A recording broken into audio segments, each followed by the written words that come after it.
एक सृष्टि का वर्णन। आदि में परमेश्वर ने आकाश और पृथ्वी की सृष्टि की, और पृथ्वी बेडौल और सुनसान पड़ी थी, और गहरे जल के ऊपर अंधियारा था, तथा परमेश्वर का आत्मा जल के ऊपर मंडलाता था। तब परमेश्वर ने कहा, उजियाला हो, तो उजियाला हो गया। और परमेश्वर ने उजियाले को देखा कि अच्छा है, और परमेश्वर ने उजियाले को अंधियारे से अलग किया, और परमेश्वर ने उजियाले को दिन और अंधियारे को रात कहा। तथा सांझ हुई, फिर भोर हुआ। इस प्रकार पहला दिन हो गया। फिर परमेश्वर ने कहा, जल के बीच एक ऐसा अंतर हो कि जल दो भाग हो जाए। तब परमेश्वर ने एक अंतर करके उसके नीचे के जल और ऊपर के जल को अलग कर दिया, और वैसा ही हो गया। और परमेश्वर ने उस अंतर को आकाश कहा। तथा सांझ हुई और फिर भोर हुआ। इस प्रकार दूसरा दिन हो गया। फिर परमेश्वर ने कहा, आकाश के नीचे का जल एक स्थान में इकट्ठा हो, और सूखी भूमि दिखाई दे, और वैसा ही हो गया। और परमेश्वर ने सूखी भूमि को पृथ्वी कहा, तथा जो जल इकट्ठा हुआ उसको उसने समुद्र कहा। और परमेश्वर ने देखा कि अच्छा है। फिर परमेश्वर ने कहा, पृथ्वी से हरी घास तथा बीज वाले छोटे छोटे पेड़ और फलदायी वृक्ष भी, जिनके बीज उन्हीं में एक एक की जाति के अनुसार होते हैं, पृथ्वी पर उगे, और वैसा ही हो गया।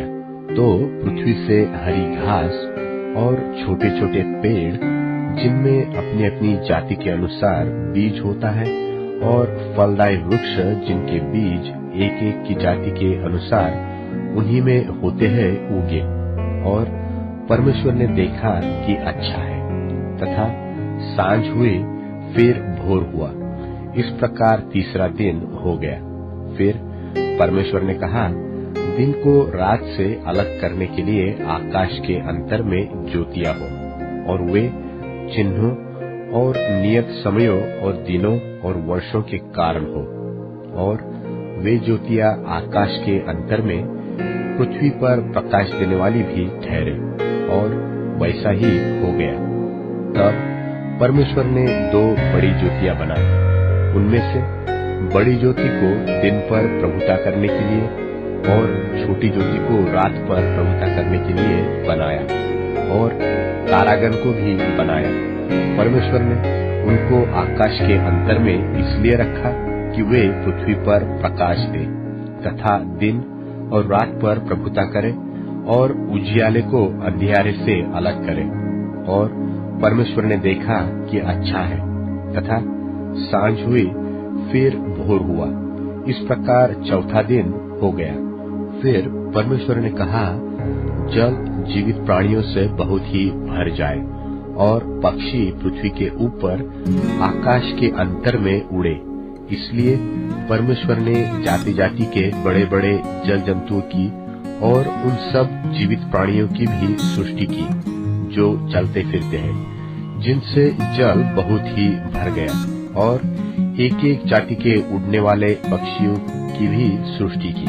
और परमेश्वर ने देखा कि अच्छा है। और परमेश्वर ने यह कह के उनको आशीष दी कि फूलों, फलों और समुद्र के जल में भर जाओ, और पक्षी पृथ्वी पर बढ़े। तथा सांझ हुई, फिर भोर हुआ। इस प्रकार पांचवा दिन हो गया। फिर परमेश्वर ने कहा, पृथ्वी से एक एक जाति के जीवित प्राणी, अर्थात घरेलू पशु और रेंगने वाले जंतु और पृथ्वी के वन पशु, जाति जाति के अनुसार उत्पन्न हो, और वैसा ही हो गया। सो परमेश्वर ने पृथ्वी के जाति जाति के वन पशुओं को, और जाति जाति के घरेलू पशुओं को, और जाति जाति के भूमि पर सब रेंगने वाले जंतुओं को बनाया। और परमेश्वर ने देखा कि अच्छा है। फिर परमेश्वर ने कहा, हम मनुष्यों को अपने स्वरूप के अनुसार अपनी समानता में बनाए, और वे समुद्र की मछलियों और आकाश के पक्षियों और घरेलू पशुओं और सारी पृथ्वी पर और सब रेंगने वाले जंतुओं पर जो पृथ्वी पर रेंगते हैं अधिकार रखे।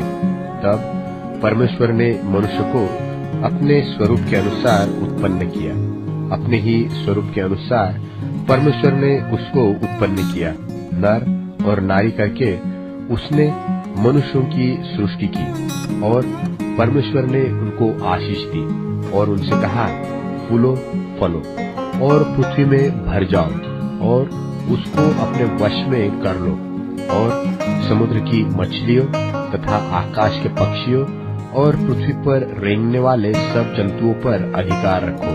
फिर परमेश्वर ने उनसे कहा, सुनो, जितने बीज वाले छोटे छोटे पेड़ सारी पृथ्वी के ऊपर हैं और जितने वृक्षों में बीज वाले फल होते हैं, वे सब मैंने तुमको दिए हैं, वे तुम्हारे भोजन के लिए हैं। और जितने पृथ्वी के पशु और आकाश के पक्षी और पृथ्वी पर रेंगने वाले जंतु हैं, जिनमें जीवन के प्राण हैं, उन सब के खाने के लिए मैंने सब हरे हरे छोटे पेड़ दिए हैं। और वैसा ही हो गया। तब परमेश्वर ने जो कुछ बनाया था सबको देखा तो क्या देखा कि वह बहुत ही अच्छा है। तथा सांझ हुई